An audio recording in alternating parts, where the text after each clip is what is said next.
Cornell, तुमने मुझ पर बहुत बड़ा एहसान किया है, मगर इसके सिले में मैं तुम्हें कुछ भी नहीं दे सकता। उसने दोनों हाथों से अपना चेहरा ढकते हुए कहा, प्लीज ऐसा मत कहें। दफतन मुझे उस कैबिन का ख्याल आया जो बज़ाहिर समझ में नहीं आता था। मैंने कॉर्नेल की तरफ रुख करके कहा, कॉर्नेल जरा उस कैबिन में देखो, वहाँ क्या है। कॉर्नेल किसी सोच में डूबी हुई थी। गालिबन उसने मेरे अल्फाज सुने भी नहीं थे। जब मैंने दोबारा अपने अल्फाज दोहराए तो वो अपनी जगह से उठी और कैबिन की जानिब बढ़ गई। चंद लम्हे बाद वो कैबिन से बरामद हुई तो कहने लगी, वो छोटा मोटा किचन है, वहाँ इलेक्ट्रिक स्टव है, रेफ्रिजरेटर है जिसमें खाने पीने की अशिया मौजूद हैं। ये सुनकर मैंने उससे कहा, कॉर्नेल तुम जानती हो मैं कब से भूखा हूँ?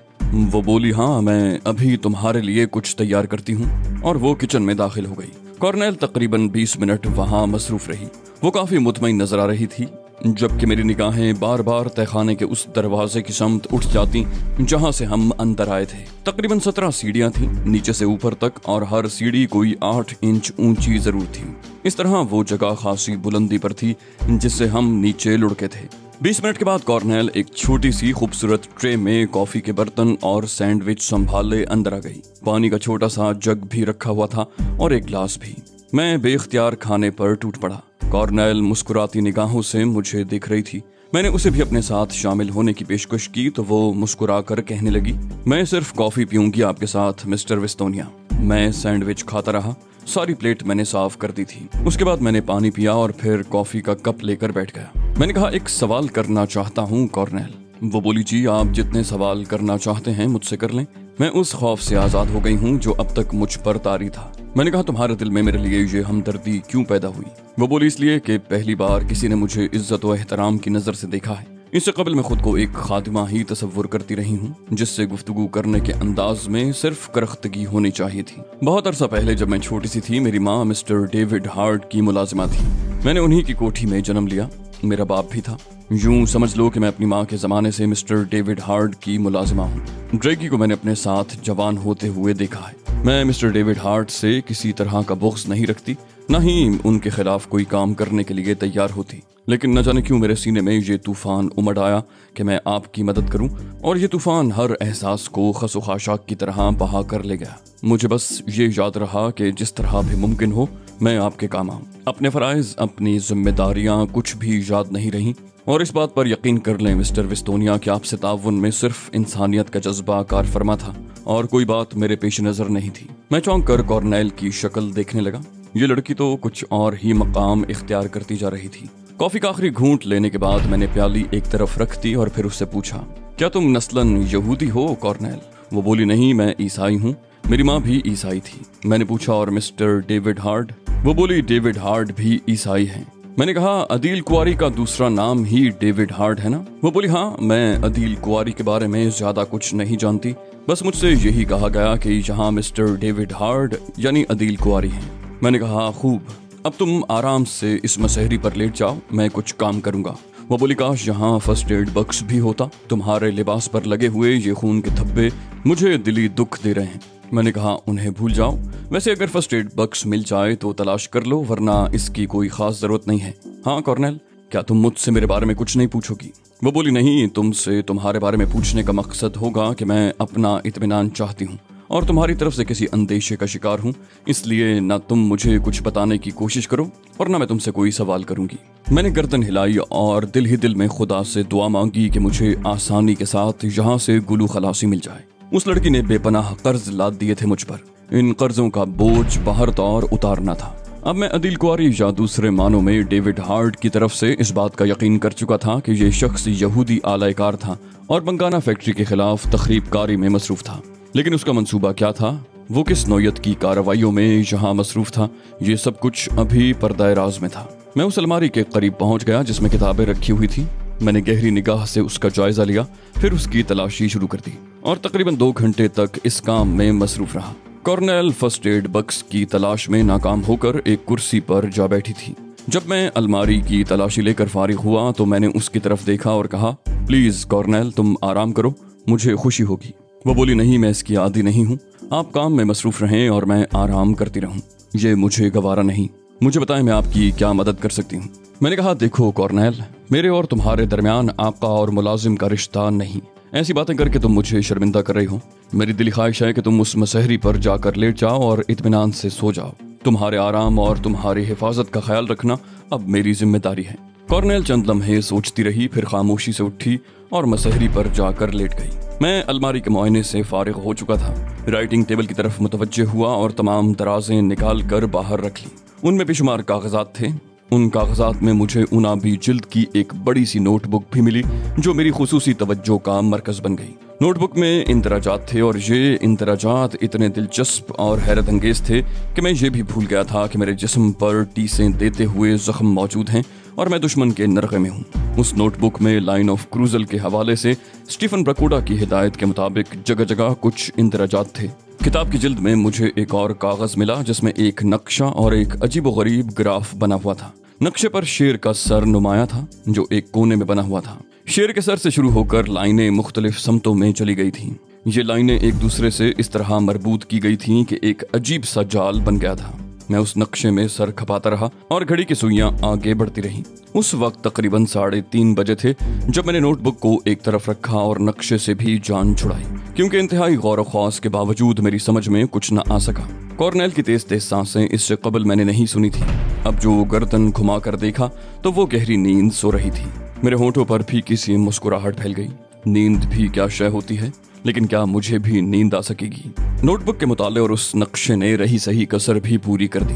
मैं सख्त इज़्तिराबी कैफियत का शिकार हो गया था। खासतौर पर नक्शा मेरे जहन से चिपक कर रह गया था। नक्शा कैसा है, किस लिए तरतीब दिया गया, लाइनों पर बने हुए निशानात का क्या मतलब था? ऐसे ही बहुत से सवालात जहन में गर्दिश कर रहे थे, लिहाजा मुझे नींद आने का सवाल ही पैदा नहीं होता था। जख्म अब भी चटक रहे थे, खून स्याह होकर उन पर जम गया था और जब भी मेरा जिस्म कोई बल खाता तो जख्मों में तकलीफ होने लगती, लेकिन उनसे बेनियाज होना ही था। थकन दूर करने के लिए मैं कालीन पर लेट गया जो खासा नरम था और छत को तकने लगा। जहन बदस्तूर मसरूफ था और नक्शे की लाइनों में उलझा हुआ था। दफतन मेरे जहन को एक शदीद झटका लगा और मैं उठकर बैठ गया। मेरी निगाह सामने दीवार पर जम गई थी जिस पर शेर के सर की सूरत में एक डेकोरेशन पीस आवेजा था। गालिबन प्लास्टर ऑफ पेरिस से बना हुआ शेर के सर का ये मुजस्समा दीवार में आराइश के लिए नस्ब किया गया था, लेकिन नक्शे में जो शेर का सर नुमाया था वो उस मुजस्समे से जरा भी मुख्तलिफ नहीं था। मैं तेजी से अपनी जगह से उठ खड़ा हुआ और मुजस्समे के करीब पहुंच गया। शेर के इस सर का इस नक्शे से कोई ताल्लुक है? मैं बगौर उसे देखता रहा और फिर मैंने डरते डरते उस पर हाथ रख दिया। चिकने चेहरे पर मेरी उंगलियां सरकने लगीं। मैं दिमाग की तमाम तर कुव्वतों के साथ उसका जायजा लेता रहा। दफतन मुझे शेर की आंखों में एक अजीब सी कैफियत महसूस हुई। ये आंखें सिर्फ पेंट नहीं की गई थीं, बल्कि उन्हें अंदर से इस सर में नस्ब किया गया था। मैंने एहतियात से शेर की एक आंख दबाई तो एक हल्की सी आवाज हॉल में गूंज उठी। मैंने पलट कर देखा तो सामने की दीवार के एक हिस्से में एक शेल्फ घूम रहा था।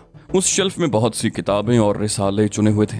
शेल्फ घूमकर दीवार से हट गया तो दीवार में मुझे एक निशान सा नजर आया, दरवाजे का सा निशान। मैं उसके करीब पहुंचा और उस निशान को बगौर देखने लगा, लेकिन उसमें कोई ऐसी चीज नहीं थी जिसे पकड़कर उसे खोला जा सके। तब मुझे शेर की दूसरी आंख का ख्याल आया और मैं उसके करीब पहुंच गया। मेरा अंदाजा बिल्कुल दुरुस्त था। शेर की दूसरी आंख दबाते ही वो दरवाजा किसी संदूक के ढक्कन की तरह खुल गया था और उसके अंदर तारीकी नजर आ रही थी। मेरा जहन खासी सनसनी महसूस कर रहा था।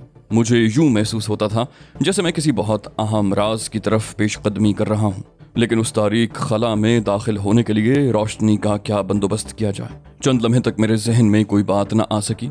फिर मैं उस केबिन की तरफ बढ़ गया जो दर हकीकत किचन था। यहाँ मुझे मोमी शमा मिल गई।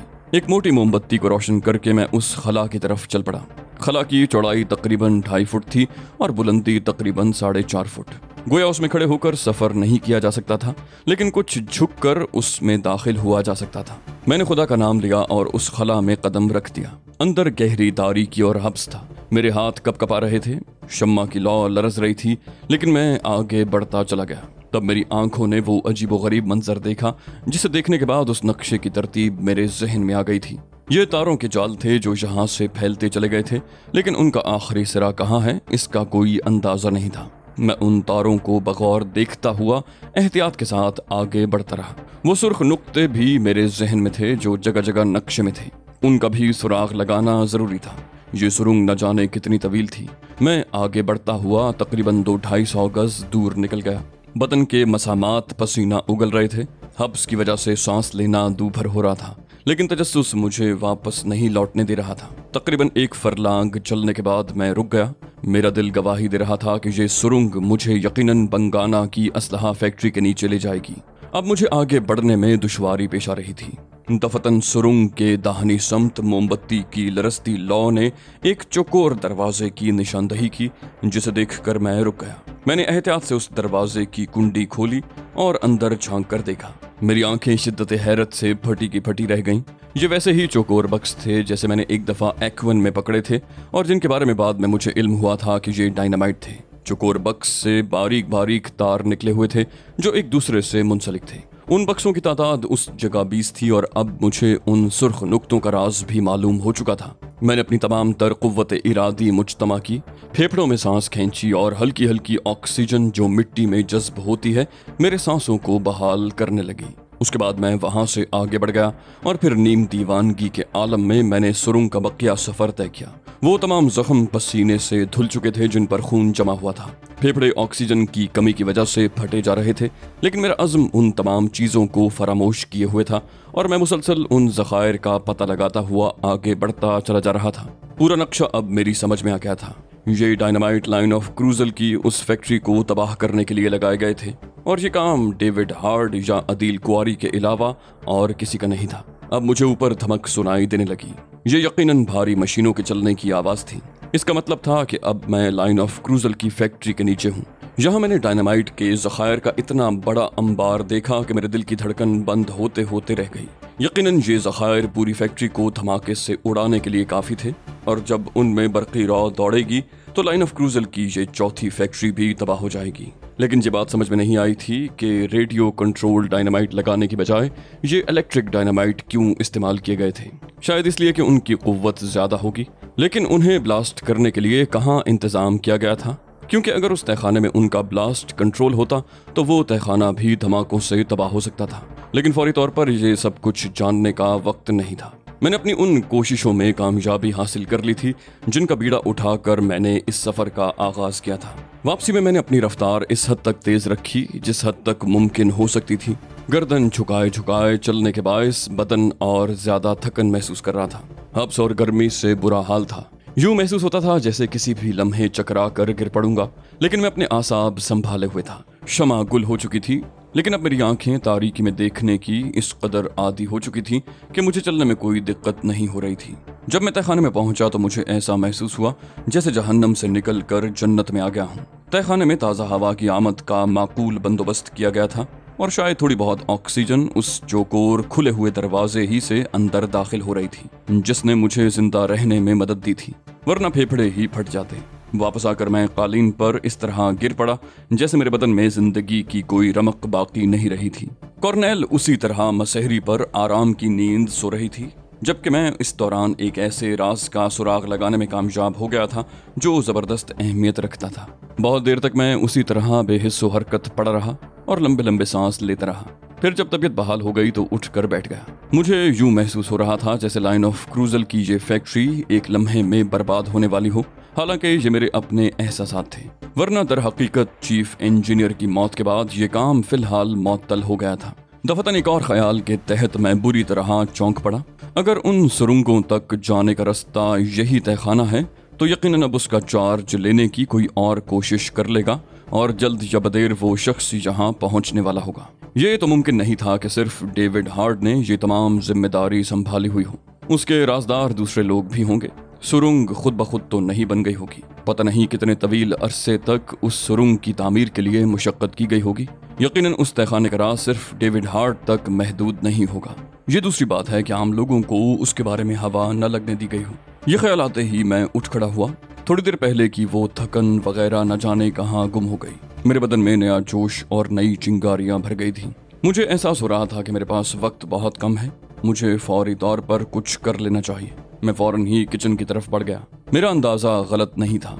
किचन में मुझे एक तेज छुरी मिल गई जो यकीनन यहाँ फल वगैरह काटने के काम आती होगी, लेकिन अब उस सुरंग में दोबारा दाखिले का तसव्वुर बड़ा खौफनाक था, जबकि इस बार मुझे वहाँ कई काम करना थे और ज्यादा देर तक वहाँ रुकना था। लेकिन इसके अलावा और कोई सूरत भी नहीं थी। मैं छुरी हाथ में लिए बाहर निकल आया फिर चंद लम्हे सुरंग के चौकोर दरवाजे के पास खड़ा होकर लंबे लंबे सांस लेता रहा ताकि ताज़ा दम हो जाऊं। उसके बाद खुदा का नाम लेकर सुरंग में कदम रखा।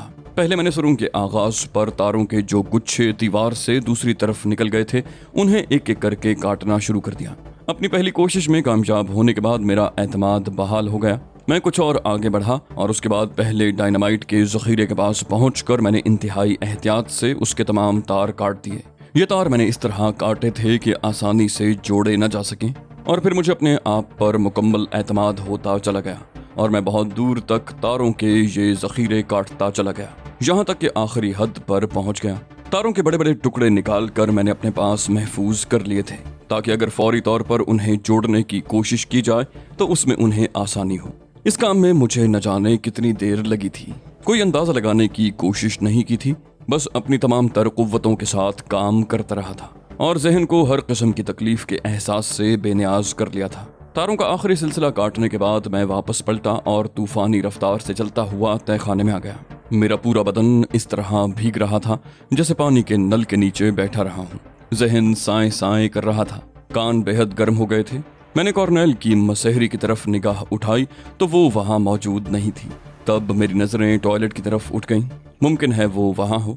थोड़ी देर तक मैं खड़ा अपने हवास दुरुस्त करता रहा, लंबी लंबी सांसें लेकर फेफड़े में ताज़ा हवा भरता और निकालता रहा जहाँ तक कि नॉर्मल हो गया।